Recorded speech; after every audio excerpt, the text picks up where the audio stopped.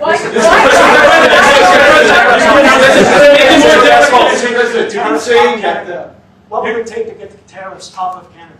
Well, we'll be talking about different things. Like, we want to protect our automobile business, and so does Mark. But we want to make the automobiles, and we want to, we have a tremendous abundance of energy, more than any country. We have, just in Alaska alone, Anwar has been reopened now. Anwar is probably the largest find anywhere in the world. They say it's larger than Saudi Arabia. I don't know, but it's a lot. But we have tremendous amounts of energy. Other countries don't. We're both lucky in that way. They have energy. We have energy. We have more than we can ever use and more than we could ever sell, actually, and you have the same thing. So we're two countries that are very lucky. If you look at China, they don't have that. It's a big disadvantage. Other countries, most countries don't have. Most countries don't have that. So Canada and us, we have a lot of advantages over other places. When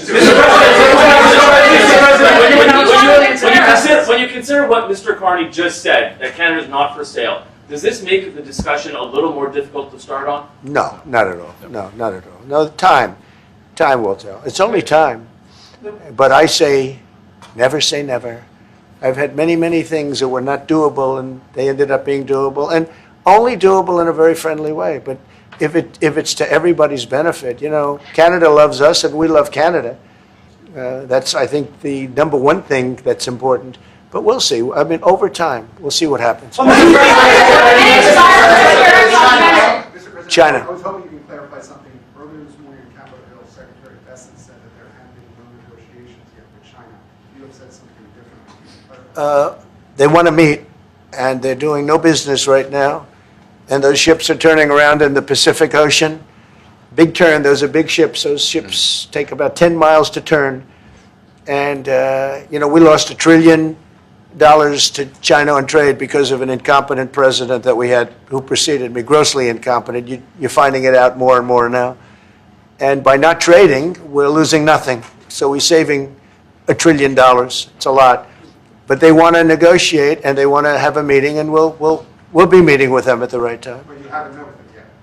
I have not met with them, no, of course. You would know if I met. I'd tell you they want to meet, but we are right now.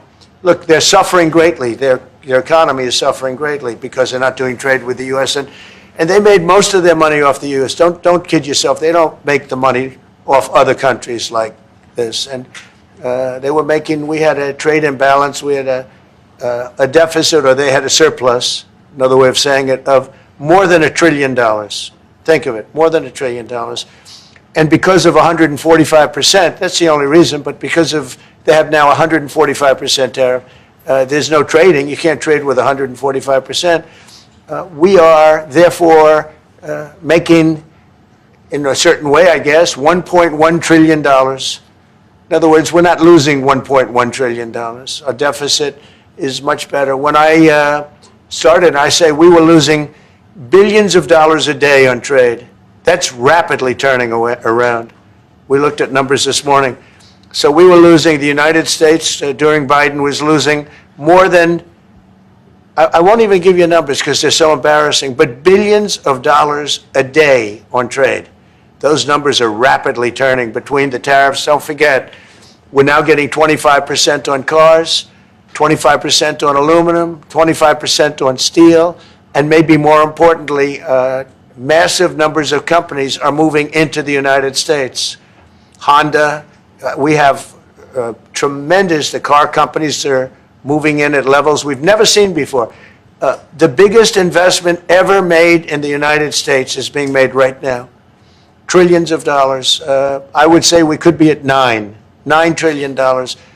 You could go back to other presidents, they haven't had $1 trillion for their entire term. Look at Biden. He had bad numbers. People were leaving. They weren't coming in. They were leaving with Biden, and he didn't know the difference. The only thing he knew is people coming in. You know who they were? Illegal immigrants, okay, from prisons, from mental institutions, from all sorts of places that weren't good, from gangs, from Venezuela. They were coming in and they were criminals and murderers, 11,888 people that murdered, and at least half of them murdered more than one person. This is what Biden led into our country. I'm bringing in big companies. We have Apple is investing $500 billion. We have Jensen, as you know, is going to be 500 biggest chip maker, or chip thinker, I call him. He's really a thinker more than a maker. But we also have the maker, Mr. Wei. I get to know them all in the last, it was a cram course. But they're all moving into America because of the tariffs. And I don't think people have appreciated it. Some people do, some of the smart people do. So we have more money coming in. It's really an amazing thing. We have more money being invested in the United States now than at any time ever before in our history, and it's not even close. And I think the real number could be 9 or 10 trillion. We don't know everybody that's doing it. We have many. I just heard about a plant that's being built right now, a very, very top-of-the-line company, and they didn't come to the White House. They're just doing it because they're making it because if they build here, there are no tariffs. And this is the big market. This is the market. That sets us apart from it. This is the market where everyone wants to be. Now, if I didn't come here and do this, all of a sudden we wouldn't be the market where everyone wants to be. So we were able to do it in time. But we're going to have a great announcement, and I'm not necessarily saying it's on trade. Going to the beginning, we're going to have a great announcement over the next few days, an announcement that will be so incredible, so positive. And I'm not saying, I don't want you to think it's necessarily on trade. Just to finish, we also have a situation, because everyone says, when are you going to sign deals? We don't have to sign deals. We could sign 25 deals right now, Howard, if we wanted. We don't have to sign deals. They have to sign deals with us. They want a piece of our market. We don't want a piece of their market. We don't care about their market. They want a piece of our market. So we can just sit down, and I'll do this at some point over the next 2 weeks, and I'll sit with Howard and Scott and with our great vice president who has done a really good job. We have some good news to report on a lot of fronts. But JD will be there and Marco, and we're going to sit down and we're going to put very fair numbers down, and we're going to say, here's what this country, what we want, and congratulations, we have a deal. And they'll either say, great, and they'll start shopping, or they'll say, not good, we're not going to do it. And I said, that's okay, you don't have to shop. Now, we may think, well, they have a right, that maybe we were a little bit wrong, so we'll adjust it. And then you people will say, oh, it's so chaotic. No, we're flexible. But we'll sit down, and we'll, at some point, in some cases, we'll sign some deals. It's much less important than what I'm talking about. For the most part, we're just going to put down a number and say, this is what you're going to pay to shop. And it's going to be a very fair number. It'll be a low number. We're not looking to hurt countries. We want to help countries. We want to be friendly with countries. But you keep writing about deals. When are we going to sign? When? It's very simple. We're going to say, in some cases, we want you to open up your country. In some cases, we want you to drop your tariffs. I mean, India, as an example, has one of the highest tariffs in the world. We're not going to put up with that. And they've agreed already to drop it. They'll drop it to nothing. They've already agreed. They would have never done that for anybody else but me. So we're going to put down some numbers, and we're going to say our country is open for business. And they're going to come in, and they're going to pay for the privilege of being able to shop in the United States of America. It's very simple. It's very simple. So I wish they'd keep, stop asking, how many deals are you signing this week? Because one day we'll come and we'll give you 100 deals. And they don't have to sign. All they have to do is say, oh, we'll start sending our ships right now to pick up whatever we want or to bring whatever we want. It's very, very simple. And I think my people haven't made it clear. We will sign some deals. But much bigger than that is we're going to put down the price that people are going to have to pay to shop in the United States. Think of us as a super luxury store, a store that has the goods. You're going to come and you're going to pay a price, and we're going to give you a very good price. We're going to make very good deals. And in some cases, we'll adjust. But that's where it is. And we've been ripped off by everybody for 50 years. And we're just not going to do that anymore. We can't do that. And we can't let any country do that to us. We're just not going to do it anymore. On the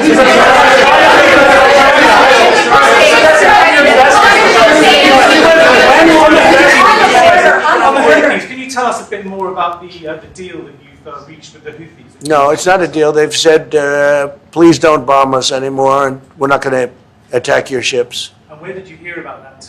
It doesn't matter where I hear it. The very good source, I could tell you. Very, very good source. Would you say, Marco? I would say pretty good, right, JD? A very good source. No, they don't want to be. They don't want to be. They don't want to be bombed anymore. You know, I sort of thought that would happen. No, behind you, please. Clarifying something you said on USMCA. Is the U.S. prepared to walk away from that pact? From what pact? USMCA. No. It's fine. It's there. It's good. We use it for certain things. It's there. We have the USMCA is a good deal for everybody. I won't say this about Mark, but I didn't like his predecessor. I didn't like a person that worked for. She was terrible, actually. She was a terrible person. And she really hurt that deal very badly because she tried to take advantage of the deal and she didn't get away with it. You know who I'm talking about. But so, you know, we had a bad relationship having to do with the fact that we disagreed with the way they viewed the deal. And we ended it. You know, we ended that relationship pretty much. The USMCA is great for all countries. It's good for all countries. We do have a negotiation coming up over the next year or so to adjust it or terminate it. Mr. President. I'll say a word on USMCA if I may, Mr. President. It is a basis for a broader negotiation. Some things about it are going to have to change. And part of the way you've conducted these tariffs has taken advantage of existing aspects of USMCA. So it's going to have to change. There's other elements that are come, and that's part of what we're going to discuss. Right. During the campaign, Prime Minister Carney talked about the American betrayal. How do you react if Canada decided not to shop in the American store as much as before and decided to partner with other countries? Well, we don't do much business with Canada from our standpoint. They do a lot of business with us. We're at like 4%. And usually those things don't last very long. You know, we have great things, great product. The kind of product we sell, nobody else can sell, including military. Look, we make the best military equipment in the world, and Canada buys our military equipment, which we appreciate. But we make the best military equipment in the world by far. The missiles, the submarines, everything. Everything we have is really top notch. I rebuilt our military during our last term. Stupidly, we gave some away to Afghanistan, which shouldn't have happened. But that was, I think it was the most embarrassing moment in the history of our country. It was just very incompetent people. But if you look, the man that's now the head of our Joint Chiefs, he led the attack on ISIS for me. That's why he's the head of the Joint Chiefs. And Raisin Kane, he was unbelievable. And as you know, we defeated ISIS. In 3 weeks. It was supposed to take 5 years. We did it in 3 weeks. And he ran the campaign. I said, I like him. But I knew him before. I went to Iraq, and we agreed to a plan, and that was the plan. And as you know, we did it in record time. So we have the best equipment in the world. We have the best, a lot of things. And but Canada, it does a lot more business with us than we do with Canada. Yeah. Mr. President. Your investments, Mr. President. When do you think the investments that you've announced, the trillions, will finally hit economic data this year? When you're saying about the tariffs? No, about the investments that you've announced. Oh, it's hitting right now. Look, they're already starting AI plans. These are not people that look for financing. That's a good thing. You know, in real estate, you get a site, then you have to look for financing, you have to get your zoning, 5 years later you start building, you get a bank, then the bank's no good. These people have massive amounts of cash. The CHIPS Act was a ridiculous thing because that doesn't get them to build. All we did is hand very wealthy companies money. The CHIPS Act that was done by Biden. Billions, we give them billions of dollars. They don't even have to do anything with it. And then if you weren't, if you didn't have, and I don't want to be a wise guy, but if you didn't go with the DEI, if you didn't go with all of the different things, woke, if you weren't woke, you couldn't even use the money. You had to have a certain percentage of this and that and that and that. It's impossible to have. The companies actually complained to me. They said they gave me all this money, but nobody can get these people to do anything. I mean, look, President Obama, and if he wanted help, I'd give him help because I'm a really good builder and I build on time, on budget. He's building his library in Chicago. It's a disaster. And he said something to the effect, I only want DEI, I only want woke. He wants woke people to build it. Well, he got woke people, and they have massive cost overruns. The job is stopped. I don't know. It's a disaster. And I don't like that happening because I think it's bad for the presidency that a thing like that should happen. He's got a library that's a disaster. And he wanted to be very politically correct, and he didn't use good, hard, tough, mean construction workers that I love, Marco. I love those construction workers. But he didn't want construction workers. He wanted people that like never did it before, and so he's got a disaster in his hands. Like millions of dollars, really many millions of dollars over budget. And I would love to help him with it, or somebody else. I could recommend professionals. But it was not built in a professional manner. By the way, nor was in California a little train going from San Francisco to Los Angeles that's being run by Gavin Newsom, the governor of California. Did you ever hear of Gavin Newsom? He has got, that train is the worst cost overrun I've ever seen. It's like totally out of control. So then they said, all right, we won't go into San Francisco. We'll stop 25 miles short. And we won't go into Los Angeles. We'll stop 25 miles short. It's hundreds of billions of dollars for this stupid project that should have never been built. And then they realized that it would have been a lot less costly if we just gave limousine service back and forth and gave it free. They would have saved hundreds of billions of dollars. They have airplanes that go there for one 1/100th the cost, and they have cars. They have a thing called the highway that goes back and forth that's not fully utilized. And they got involved with this project, and Gavin, I always liked Gavin. I had a good relationship with him. I just got him a lot of water. I sent in people to open up that water because he refused to do it. And we just got him a lot of water. If they would have had that water, and if they would have done what I said to do, they wouldn't have had the fires in Los Angeles. Those fires would have been put out very quickly. But if you think about it, and you got to take a look at this, it's the worst cost overrun I've ever seen. I've watched a lot of stupid people build a lot of stupid things, but that's the worst cost overrun I've ever seen, what's happening between San Francisco and Los Angeles. And you ought to ask about that because this government is not going to pay. I told our very great new Secretary of Transportation, he's doing a good job, Sean Duffy, I said, we're not going to pay for that thing. It's out of control. This is something that you don't have things like this. It's not even conceivable.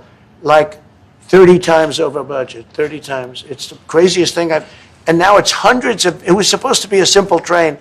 And I think the media should take a look at it. And I'd love him to run for president on the other side. I'd love to see that. But I don't think he's going to be running because that one project alone, well, that and the fires and a lot of other things, pretty much put him out of the race. Mr. President, what changes would you like to see to the USMCA? Or what changes would you like to make? We're going to work on some subtle changes, maybe. I don't even know if we're going to be dealing with the USMCA. We're dealing more with concepts right now. Look, right now, we're doing trade. We have trade. They're paying a tariff on cars and steel and aluminum. And I think we have a baseline of 10% or something like that for the tariffs. But we're getting along very well. Right now, going no further, but we have an agreement. We did something with even parts. You want to discuss that, Howard, with respect to Canada, which helps Canada out?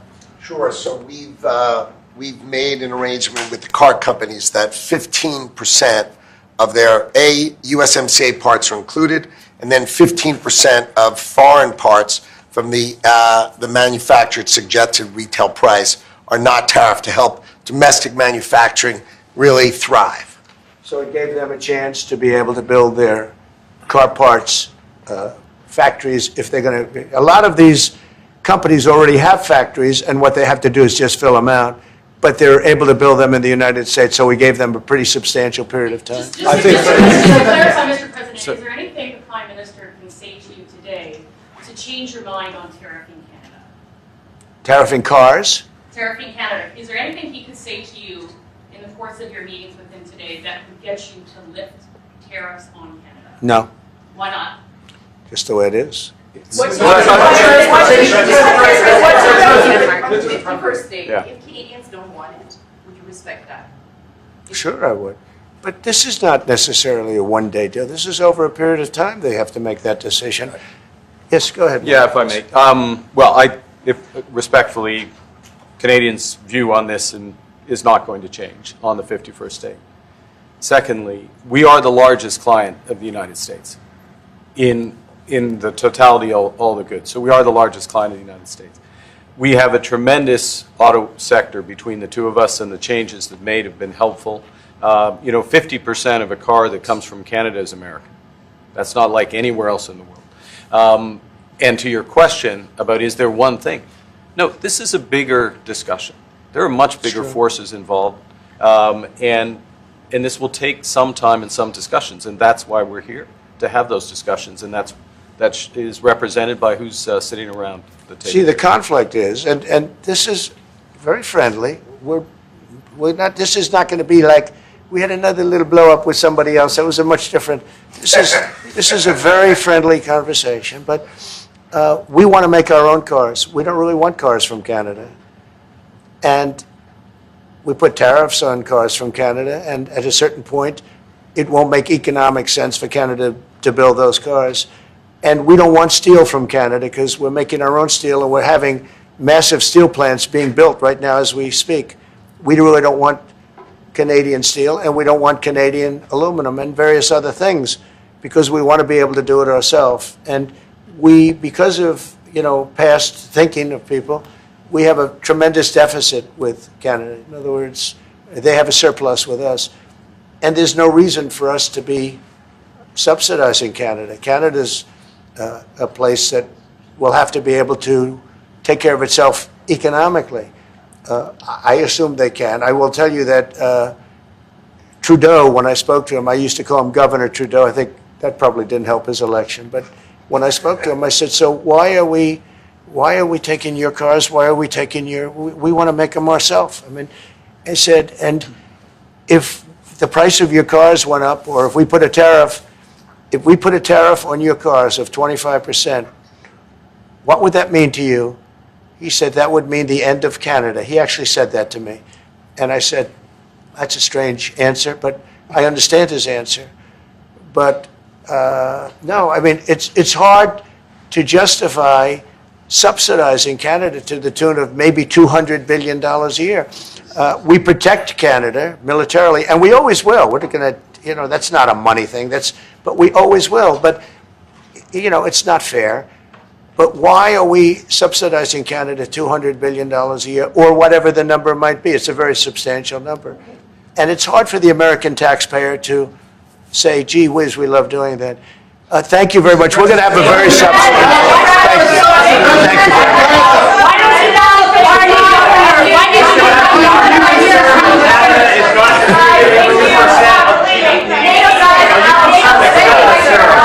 Sir, NATO spending?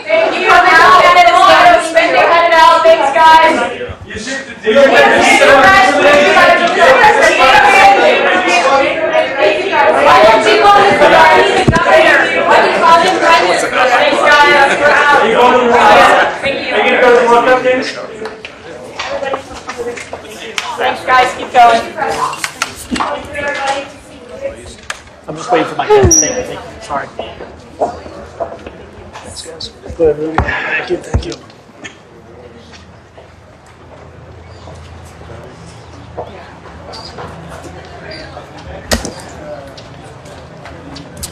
Sorry, you okay? Yeah, I'll get.